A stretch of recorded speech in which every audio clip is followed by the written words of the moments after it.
A mais recente pesquisa de avaliação do governo Bolsonaro mostrou que 39,5% da população o consideram ruim ou péssimo. Em fevereiro, esse índice era de 19%, ou seja, uma elevação de 20 pontos percentuais em 6 meses. A reprovação ao desempenho pessoal de Bolsonaro também cresceu muito. Foi de 28,2% em fevereiro para 53,7% em agosto. Para falar sobre essas percepções, estamos com o Vinícius do Vale, doutor e mestre em ciência política, e Paulo Nicole Ramires, professor de sociologia da Fundação Escola de Sociologia de São Paulo. Sejam muito bem-vindos, sejam bem-vindos de volta aqui no Bom para Todos. Tudo bom, pessoal? Tudo bem, muito obrigado pelo convite. Obrigada pela presença de vocês, pessoal. O que significa? O bolsonarismo está derretendo? Eu acho que ainda temos um núcleo bolsonarista ali bastante persistente na sociedade, né? Mas é impressionante ver o aumento da reprovação dele, tanto pessoal quanto de governo, né? Sim. E esses números são ainda mais significativos quando a gente pega e olha por renda. Né? Entre os mais pobres, esse número é ainda mais estrondoso, né? Quem reprova o governo Bolsonaro está ali 46%, quase 47%. Quase metade da população, ali até 2 salários mínimos. Sim, nessa né? faixa. Exatamente, né? Então a gente vê ali uma clivagem de renda que é muito ruim para o Bolsonaro. Sim. E essa faixa, esse setor, esse específico de renda, mostra que é uma elite que continua apoiando ele, né? Exatamente. Uma elite ali, a maior aprovação dele é acima de 5 salários mínimos, né? Puxa. Mas ele ainda tem uma boa aprovação entre 2 e 5 salários mínimos, Sim. né? Classe média. Exatamente. Então, esses dados por renda são ainda mais significativos do que a desaprovação dele, né? E isso está se refletindo, inclusive, nas ruas. A gente vê as manifestações a favor do governo esvaziando, né? Claro que ali a gente tem que ver que existe um racha entre os grupos que estão convocando essas manifestações, mas eu acho que dá para a gente considerar uma coisa que até pouco tempo atrás ninguém estava falando, que é o bolsonarismo entrando em colapso. Sim. Né? As alianças que compõem o bolsonarismo institucionalmente estão entrando em certo colapso. A gente vê ali uma briga dele com o Moro, a gente vê ali todo esse condomínio que antes estava muito unido, hoje está em crise. Sim. Né? Paulo? E a percepção da população com menor poder aquisitivo é resultado, aliás, esse crescimento, né, da rejeição é resultado das reformas que o governo tem operado. Sim. Afinal de contas, essas reformas só privilegiam aqueles que são empreendedores, têm seus próprios negócios e um médio a elevado patamar financeiro. Não é o caso da população mais pobre, que depende muitas vezes de empregos que estão desaparecendo e no horizonte o que se vê é uma aposentadoria menor do que aquela esperada ou minimamente digna para manter as condições de vida. Mas, ou seja, a população tem essa percepção de que as reformas não são positivas. Sim, a gente tem que parar para pensar também que a população não tem apenas acesso aos meios de comunicação tradicionais, né? A internet, outros meios de comunicação dão a contra-informação. A própria TVT ajuda nesse processo. Então, comparando a visão oficial e que muitas vezes se apresenta nos grandes meios de comunicação em relação a outra forma de comunicação, mais à esquerda ou contra a informação, vê-se no final das contas que não são reformas positivas para os mais pobres. Sim. Principalmente aqueles que dependem dos benefícios, sustentam a família com os benefícios, muitos aposentados tendo alguns benefícios cortados também, dependendo do caso. Então isso é a demonstração de que o Bolsonaro traiu as esperanças da população de que rapidamente haveria melhorias. Sim. Então vejam que todas essas políticas, fora todas as pataquadas, bobagens que são ditas, respeito às mulheres, aos negros, ao público LGBT, aos povos da floresta, os indígenas, enfim, tudo isso vai desmanchando a imagem dele diante não só dos meios de comunicação, que tem uma visão dúbia, né, são a favor das reformas. Vejam que se criticam todos os ministros, menos o Paulo Guedes. Sim. Então eu garanto para vocês que Paulo Guedes tem o mesmo nível de incompetência de uma Damares, o ministro do Meio Ambiente, o ministro da Educação, assim como o próprio Sérgio Moro, né? São grandes picaretas. Desculpe o termo, mas todos estão no mesmo nível, assim como o presidente. Sim. Pegando carona no que o Paulo está falando, isso está exposto também na pesquisa CNT-MDA. Né? Você vê que a reforma da Previdência, o número é 59, alguma coisa de pessoas que reprovam essa reforma da Previdência que foi aprovada pela Câmara. Isso mesmo com toda a propaganda que a mídia faz. Né? Sim. E quando a gente vai ver o restante das perguntas, também tem uma desaprovação muito grande ao oferecimento de serviços públicos pelo governo, uma percepção de que a saúde e a educação vão mal. Exatamente. A área com pior avaliação é a saúde, com 30,6%. Nessa esteira de repercussão negativa provocada pelas queimadas na região amazônica, o meio ambiente vem em segundo lugar, 26,5%, sendo segundo no ranking, e logo depois aparece a educação. Então, são as 3 áreas mais criticadas. Sim, sim. Mas eu acredito que, a médio prazo, a própria classe média tende a se decepcionar ainda mais com Bolsonaro. Afinal de contas, tudo que um pai quer do seu filho é que ele entre numa faculdade pública, mas, aparentemente, as próprias universidades estão no processo de desmanche. Sim. E no horizonte o que se vê é a privatização, primeiro o socateamento e depois a privatização de todas as instituições públicas. Na área da saúde a situação é mais grave. A gente tem cortes profundos em áreas que são relevantes, como a questão do SUS, Sim. até mesmo assistencialismo para pessoas que precisam, que moram na rua, enfim. Então, o fim do programa Mais Médicos também, sim, agora sim, teve essa outra atualização sim. de um novo programa. Mas... E a população está sentindo na pele, né? Sim. Então, existe todo um processo de precarização dos trabalhos também, com as reformas trabalhistas, com a lei, o decreto, né, da liberdade econômica. Enfim, o próprio setor bancário, né, aparentemente terá que trabalhar os finais de semana. Então, isso é uma grande traição contra diversos setores, diversos interesses da sociedade. Né? Sim. Agora, tem um dado bastante curioso, que é o seguinte, que aponta... Cadê ele aqui? Deixa eu achar. Que... aqui, 9,5% dos entrevistados se disseram plenamente satisfeitos em relação a promessas de campanha. E 45,4% responderam que o presidente atinge em partes os compromissos firmados antes de vencer a eleição. É um pouco do que a gente conversou a última vez que o Vinícius estava aqui. Existe uma parcela de apoiadores de Bolsonaro que acham que acredita que ele ainda não radicalizou o suficiente em relação às promessas que ele fez ali atrás durante a campanha presidencial. Então, é isso, é uma insatisfação em relação a ele não ter radicalizado ainda mais as ações do seu governo. Dá para a gente interpretar dessa maneira? Eu acho que tem um núcleo de pessoas que estão ali discordando do governo justamente por isso, porque ele não está sendo tão radical. E é para essas pessoas que parece que ele está tentando se voltar com tudo que ele tem feito nessas últimas semanas, né? Ele está com um discurso mais agressivo, ele está com um discurso mais caricato, né? E parece que ele está se voltando então para esses eleitores mais radicais. Só que ao fazer isso ele vai perdendo o apoio daqueles eleitores que acabaram votando nele por umas situação conjuntural do momento eleitoral e que estão abandonando o barco, né? E isso vem influenciando também que o condomínio institucional bolsonarista também entre em crise, né? Por exemplo, esse casamento entre bolsonarismo e lavajatismo já não está um casamento, ele gosta de usar essa metáfora, né? Tão feliz assim, já existem crises e possibilidade de divórcio à vista. É engraçado que a gente repercutiu outro dia que Dória convidou Moro para integrar o governo do estado, caso ele saia do governo Bolsonaro, enfim. E daí ontem Bolsonaro e Moro trocaram twitters. Tá tudo bem, gente, não fiquem calmos. Então, Bolsonaro fez um elogio a Moro e ele falou, é isso aí, vamos lá, governo. Então, eles estão tentando apaziguar as coisas para falar que tá tudo bem em relação à ministra da Justiça e Bolsonaro. Existe uma tentativa de mostrar para o público que está tudo bem, né?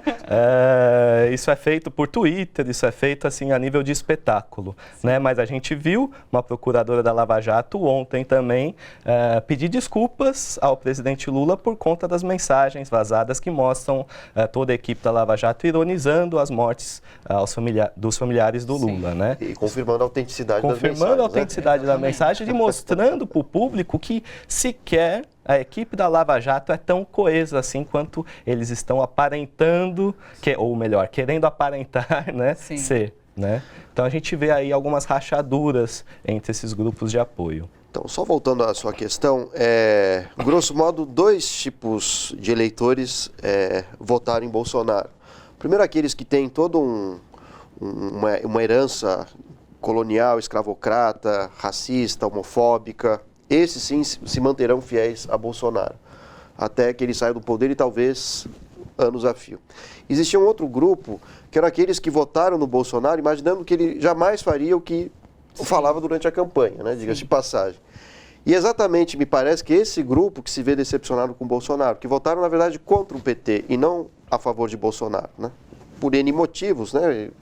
Também por todo o espetáculo criado pela mídia contra o PT, e não são pessoas necessariamente racistas, preconceituosas, são pessoas que, enfim, estavam cansadas, digamos assim, decepcionadas com os governos ditos de esquerda. Sim. E me parece que é esse público que dá essa alavancada, né, na queda dos índices de Bolsonaro. Agora, o dado que é curioso é o desempenho dele, né? Por que o índice está elevado no final das contas? Né? Depende do que se entenda como desempenho também, né? Eu acho que é uma questão interessante. A gente pode reclamar de Bolsonaro por N aspectos, menos de uma coisa. Ele é um sujeito honesto. Honesto não. Eu estou dizendo honesto no sentido, não que roube esse tipo de coisa, mas o que ele diz, ele cumpriu. Sim. Apesar do que ele esteja dizendo seja atos de barbárie. Sim. E isso está de acordo com parte da mentalidade da sociedade brasileira, que é conservadora, tradicional. Né? Então, a eleição de Bolsonaro reflete muito isso. Sim. Então, ele é um sujeito que, na presidência, faz jus a todas as bobagens que dizia enquanto candidato. E me parece que, nesse sentido, o desempenho dele está adequado frente a parte da expectativa de que se tinha por parte dos eleitores. Né? Sim, porque inclusive em relação a agendas específicas do governo, a mais rejeitada são os decretos de liberação de posse e porte de arma, com 39,1%. Seguida pelo uso constante de palavras ofensivas e comentários inadequados, isso com 30,6%. E é engraçado que o congelamento de verbas para a educação ficou em terceiro lugar, daí 28,2%. Então, está pegando muito essa questão de ele falar coisas ofensivas em rede pública, enfim, para jornalistas. É constrangedor, né? É constrangedor. Assistir o presidente falar hoje é constrangedor para qualquer pessoa civilizada. Né? E isso faz parte desse derretimento do Bolsonaro e dá um pouco até de medo ver que existem pessoas que estão apoiando esse tipo de retórica, esse tipo de medida. Ele humilha a mulher do presidente francês, do Macron, e tem gente que vai lá e apoia esse tipo de coisa no Twitter. Dá um pouco de medo ver isso. Sim. E então, quando estava falando anteriormente que o bolsonarismo aí está vivendo certas rachaduras e a gente não sabe o que pode acontecer, dá medo do que pode vir depois do bolsonarismo, porque a gente também não vê nenhuma liderança progressista ganhar essa popularidade, ganhar uma notoriedade, uma liderança política frente à queda do Bolsonaro. Então, isso é um pouco preocupante. Nesse sentido, temos boas notícias, mas também temos uma preocupação ali no cenário adiante. Sim. Essa pesquisa CNT-MDA foi feita na semana do dia 22 de agosto, quando começou essa questão da Amazônia. Vocês acreditam que a questão específica dos incêndios na Amazônia pode mexer ainda mais com os números numa próxima pesquisa?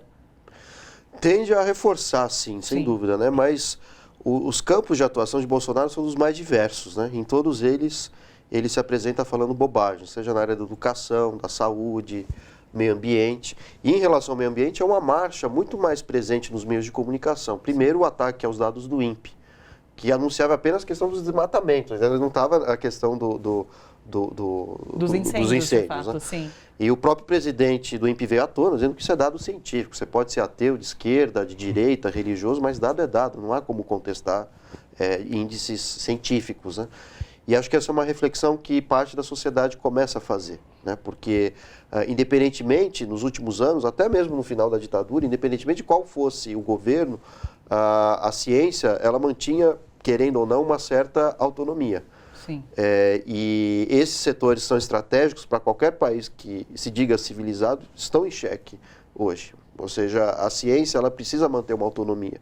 Sim. E precisa receber investimentos públicos, exatamente para não só a proteção ao meio ambiente, mas o caso do IBGE é outro, né, muito típico. Né? O censo do ano que vem vai ter menos da metade das perguntas que houve há 10 anos atrás. Então, tudo isso vai mostrando que Bolsonaro não é necessariamente contra as ciências sociais, contra a filosofia, ele é contra a ciência.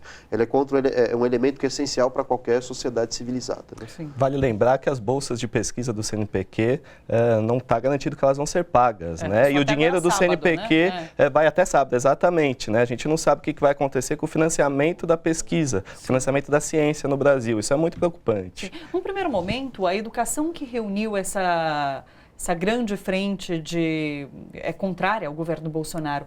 Agora o meio ambiente está chamado bastante atenção. Vocês acham que houve, de certa forma, maior impacto a reação quando se fala sobre meio ambiente do que quando se fala sobre educação? A gente pode fazer essa comparação?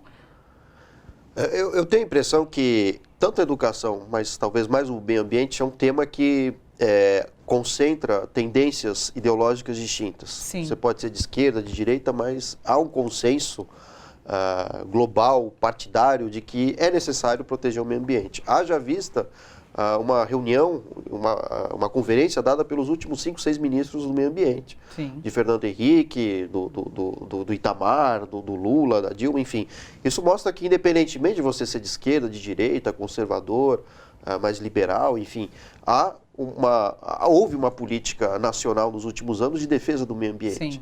Assim como houve também da educação. Mal e mal, o governo investindo um pouco mais, um pouco menos, mas existia essa visão de que o Estado precisa investir em ciência e tecnologia. E Bolsonaro se contrapõe a essa percepção. Só que isso envolve uma série de elementos que dizem respeito à manutenção da própria economia brasileira, né? Tanto do ponto de vista educacional quanto também do meio ambiente. Nenhuma empresa estrangeira quer colocar investimentos num país onde há desmatamento, onde não há respeito aos direitos humanos, Sim. onde a população não recebe uma educação adequada. E Bolsonaro acaba manchando imagens de N empresas nacionais e N estrangeiras que pensam 2, 3 vezes antes mesmo de investir. Hoje mesmo saiu um dado, né? Estava conversando com ele nos bastidores, de que algumas empresas que compram couro, né, do Brasil... Eu tinha até o nome delas aqui. 18, né? 18, né? 18 empresas. Sim. Então, 18 empresas estão abandonando o negócio. 18 marcas internacionais, Timberland, Vans, Kipling, suspenderam a compra de couro brasileiro devido às notícias relacionadas a Então Bolsonaro é o reflexo da irracionalidade, representa o fracasso, ou seja, fracassamos como sociedade. Sim. Acho que a gente precisa rever tanto o sistema educacional, o sistema partidário. Bolsonaro é o auge da precarização do sistema político, educacional. Afinal de contas, se a gente pegar os dados, ainda assim os maiores apoiadores de Bolsonaro são pessoas que têm nível universitário. Sim. Talvez tenham tido acesso à educação, mas não se instruíram corretamente. Talvez muito mais por poder aquisitivo, uma elite branca, né? A gente precisa pensar nessas questões. Porque quando a gente fala da população escolarizada no Brasil, a gente está falando de uma elite, né? A gente está falando de uma população que é de alta renda. Sim. Então é bastante semelhante a questão. Não chegou a esse ponto. Não chegamos a esse ponto. Então tem ali uma associação entre essas duas informações. É interessante ver que com relação ao meio ambiente, com relação à educação, a gente vê os efeitos começarem a atingir a esfera econômica, né? Não é só quem está trabalhando diretamente com o meio ambiente ou quem tem filho em escola pública, em universidade pública, creche, esse tipo de coisa. Não, quando você não preserva o meio ambiente, isso tem consequências econômicas. Sim. E a gente vê o boicote internacional reafirmando isso, né? Sim. E com relação à educação, daqui a pouco a gente vai começar a ver também, porque a gente precisa de mão de obra qualificada para os postos de trabalho, né? Principalmente nos setores de maior valor agregado no Brasil, né? E não existe país que se desenvolve sem ciência, Sim. sem pesquisa. E a gente vai, daqui a pouco, começar a ver impactos na economia fruto dessa política. A curto prazo. A curto prazo. Olha só, você que curte a TVT e quer contribuir com a gente para que a nossa programação chegue cada vez mais longe, se inscreva no nosso canal do YouTube /Rede TVT e torne-se membro. Ou então faça a sua contribuição em nosso Catarse. É só acessar catarse.me/TVT. A gente agradece.